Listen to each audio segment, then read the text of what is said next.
चलिए साहब, यहाँ एनसीईआरटी 10th क्लास में एक्सरसाइज 10.2 और क्वेश्चन नंबर कितना बना आपका 6।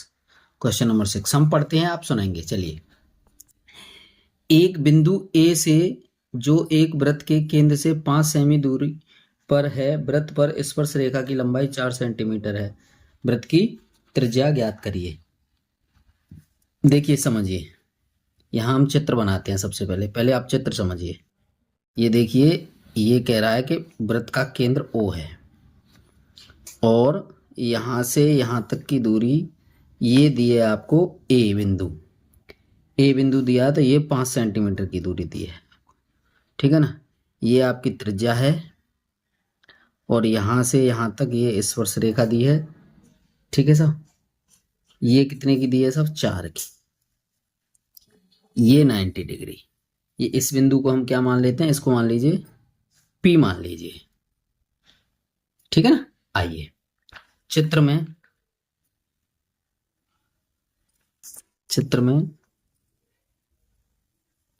OA इक्वल टू 5 सेंटीमीटर और OP ये हमें ज्ञात करना है और AP इक्वल टू 4 सेंटीमीटर ये हमको दिया है और angle P equal to 90 degree. ये क्यों है साहब? क्यों है? क्योंकि स्पर्श रेखा त्रिज्या पर लंब होती है साहब, ठीक है साहब। इस तरह से है। तो त्रिभुज OAP में पाइथागोरस प्रमेय से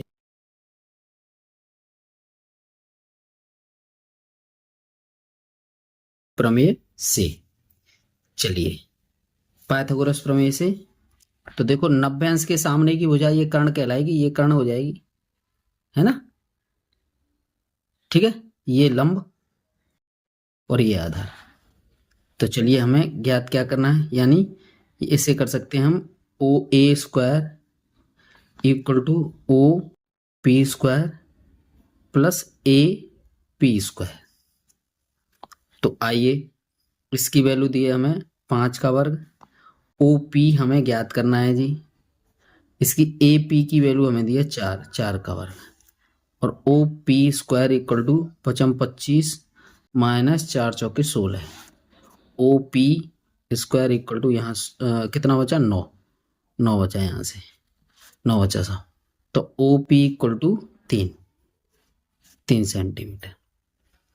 आ रहा ना समझ? यहाँ कह सकते हैं हम वृत्त की त्रिज्या 3 सेमी है, ठीक है साहब। चलिए अगला क्वेश्चन है आपका क्वेश्चन नंबर 7। चलिए क्वेश्चन नंबर 7 से बात करते हैं हम। क्वेश्चन नंबर 7 में क्या है जी? पढ़ो पहले। 2 संकेंद्रीय वृत्तों की त्रिज्याएं 5 सेमी तथा 3 सेमी हैं। बड़े वृत्त की उस जीवा की लंबाई ज्ञात कीजिए जो छोटे वृत्त को स्पर्श करती है। सबसे पहले देखो, आप इस चित्र को बना लीजिए। चित्र बनाते हैं इसे। क्वेश्चन नंबर 7 का ये चित्र बनता है। देखिए, ये बड़े व्यास वाला वृत्त है, इसके अंदर एक छोटे व्यास वाला और दोनों का केंद्र O है। यहां से मान लीजिए यहां पर P बिंदु है और यहां पर ये जीवा है AB, यानी छोटे वृत्त को तो स्पर्श कर रही है, बड़े वृत्त की जीवा है ये, ठीक है साहब। तो यहाँ ये बनाया और यहां से यहां तक ये ऐसे दूरी हो गई। अब हमें यहां से देखिए, पहले चित्र के बारे में लिख लीजिए। चित्र में O केंद्र वाले 2 संकेंद्रीय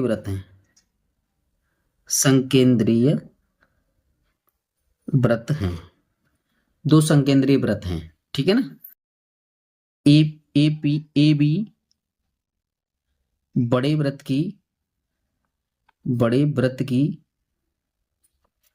की जीवा है जो छोटे वृत्त की स्पर्श रेखा है, स्पर्श रेखा है, ये इसकी स्पर्श रेखा है सर। ठीक है सर।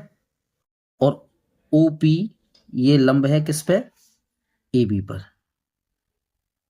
ओपी लंब है क्योंकि ये लंब इसीलिए क्योंकि ये जीवा हो गई और ये जीवा जो है स्पर्श रेखा, और ये इसके लिए ये त्रिज्या हो गई।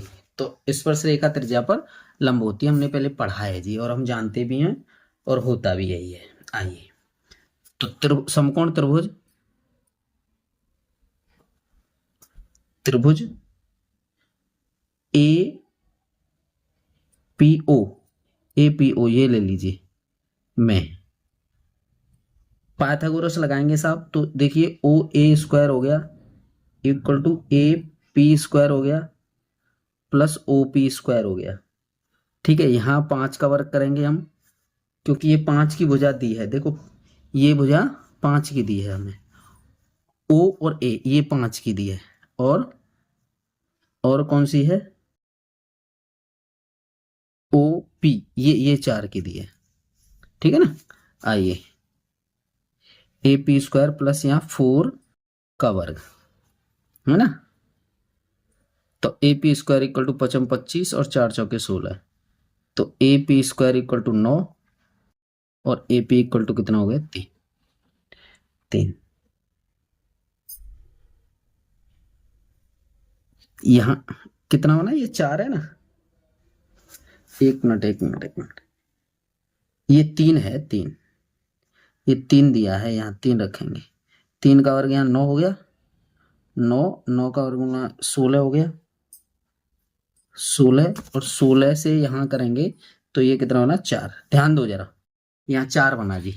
ठीक है ना। अब हमें चाहिए एपी की वैल्यू तो हमें प्राप्त हो गई, यानी कि एपी बराबर हमें 4 प्राप्त हो गई, और हमें पूरी जीवा की चाहिए तो यानी ए बी चाहिए हमें, तो 2 गुणा एपी होता है वो कितना, 2 गुणा 4 बराबर 8 सेंटीमीटर। आ रहा है ना समझ में। अतः यहां लिख सकते हैं हम, अतः बड़े वृत्त की जीवा की लंबाई 8 सेमी है, 8 सेंटीमीटर होगी साउथ। ठीक है जी। आगे क्वेश्चन नंबर 8, क्वेश्चन नंबर 8 आता है साहब। क्वेश्चन नंबर 8 से बात करते हैं, पहले आप पढ़ लीजिए इसे, चलिए साहब पढ़ते हैं इसे। क्वेश्चन नंबर 8, एक वृत्त के परिगत एक चतुर्भुज एबीसीडी खींचा गया है। देखिए आकृति, ये वाली आकृति 10.12, तो सिद्ध कीजिए A B plus C D बराबर A D plus B C, ये प्रूफ करना है हमें। तो ये देखो, ये चित्र बना लेते हैं हम पहले, सबसे पहले ये एक चित्र बनाया, वहां से ऐसे लिया, एक वहां से ऐसे लिया और ऐसे लिया। चलिए साहब ए बी सी और डी, यहाँ जो स्पर्श बिंदु हैं ये पी क्यू आर और एस, ये ले लिए साहब, जहां जहां ये स्पर्श कर रहे हैं। ठीक है साहब। यहां से हम क्या कर सकते हैं, चित्र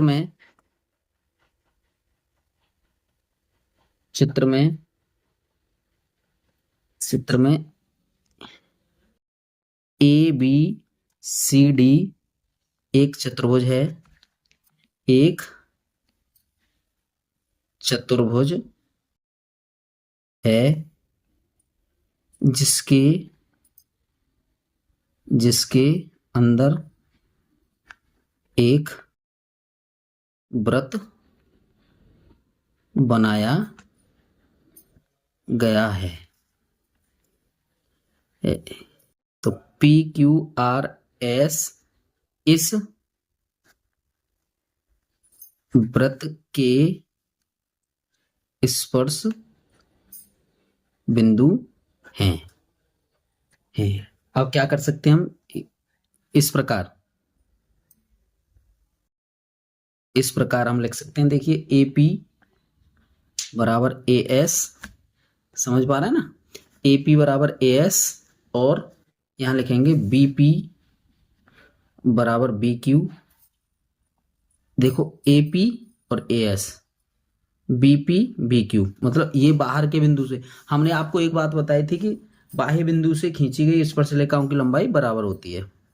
तो D R equal to D S, और सी आर इक्वल टू क्या है, सी क्यू। इसको फर्स्ट डाल दो, इसको सेकंड डाल दो, इसको थर्ड और इसको फोर्थ समीकरण को।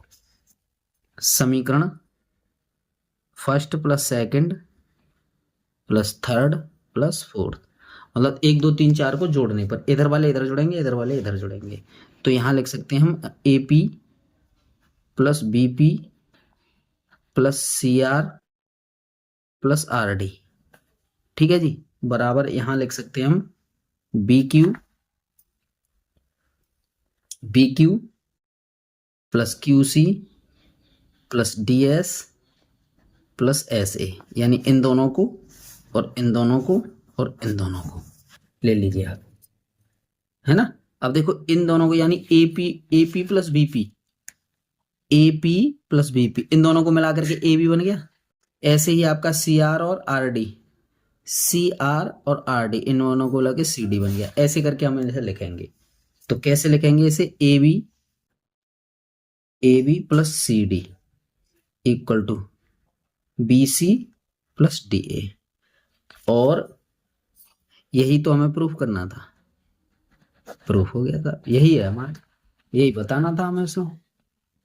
ठीक है सर, इस तरह से ये 7वां क्वेश्चन हमारा कंप्लीट होता है। आइए अब देखते हैं 8वां क्वेश्चन। नहीं, ये 8वां कंप्लीट हुआ है, अब हम 9वां देखेंगे। 9वां क्वेश्चन देखो, 9वें क्वेश्चन पे आएंगे। 9वें क्वेश्चन पे आते हैं। 9वें क्वेश्चन में क्या कह रहा है वो, आकृति हमको ये दी है, आकृति 10.13 में एक्स वाई तथा X dash Y dash O केंद्र वाले किसी वृत्त के 2 समांतर स्पर्श रेखाएं हैं, और स्पर्श बिंदु सी पर स्पर्श रेखा ए बी एक्स वाई और ए तथा एक्स डैश वाई डैश को बी पर प्रच्छेद करती हैं। सिद्ध कीजिए कि angle A O B equal to 90 degree है। तो आइए क्वेश्चन नंबर 9, क्वेश्चन नंबर 9 का हम सबसे पहले चित्र बनाते हैं। चित्र बनाओ जी, पहले चित्र बनाइए, सारे काम अपने आप हो जाएंगे। ऐसे करके ये ले लीजिए, इससे एक स्पर्श रेखा ये हो गई सब, एक स्पर्श रेखा ये हो गई, एक स्पर्श रेखा ऐसे आ जाएगी, इससे यहां रखेंगे, इससे यहां रखेंगे, ये है ए और ये बी है, ये ओ केंद्र है, यहां ये सी बिंदु पर स्पर्श कर रहा है, ये एक्स डैश और वाई डैश है, ये एक्स और वाई है जी। ठीक है जी, यहां पर पी बिंदु है और यहां पर क्यू बिंदु है। इस तरह से हमने सारे बिंदु लिख लिए साहब। चलिए अब चित्र के बारे में लिख लेते हैं थोड़ा सा। हम जानते हैं, हम क्या जानते हैं कि वृत्त के किसी बाह्य बिंदु से, बाह्य मतलब बाहरी बिंदु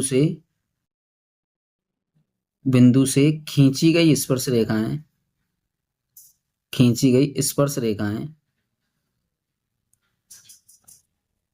रेखाएं बराबर होती हैं। ठीक है ना, आ रहा है ना समझ में। इस प्रकार हम क्या लिख सकते हैं, यानी ए पी इक्वल टू क्या लिख सकते हैं यहां पे, ए सी, और ए O equal to A O, और P O equal to O C, है ना। तो यहां से हम क्या कर सकते हैं, देखो ये इन दोनों को तो हम उभयनिष्ठ कर सकते हैं, उभयनिष्ठ। ठीक है ना साहब। यहां हम इस प्रकार ऐसे भी लिख सकते हैं कि त्रिभुज पी ए ओ तथा त्रिभुज ए ओ सी में ए कर सकते हैं। ये देखिए ए की वृत्त की त्रिज्या, वृत्त की त्रिज्या, त्रिज्या त्रिज्या ही तो नहीं सब दोनों। एस एस एस सर्वांग समता से,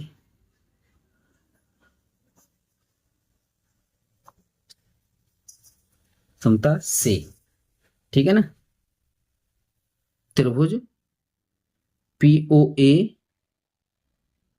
सर्वांग सम त्रिभुज एओ सी, ठीक है ना। Angle P A O equal to angle C A O, ठीक है ना। Angle P A C equal to 2 angle C A O, ठीक है भैया। अच्छा ये दोनों हमने कैसे, बराबर कोण हमारे हो गए, ये इसका 2 गुना हो गया, ठीक है। P A O P A सी, यानी देखो यहां पे देखिए पी ए सी, ये वाला कोण, दो कोण सी ए ओ, यानी इसका ये 2 गुना, आधा ये और आधा ये, इसका डबल बन गया ये, ठीक है ना। आइए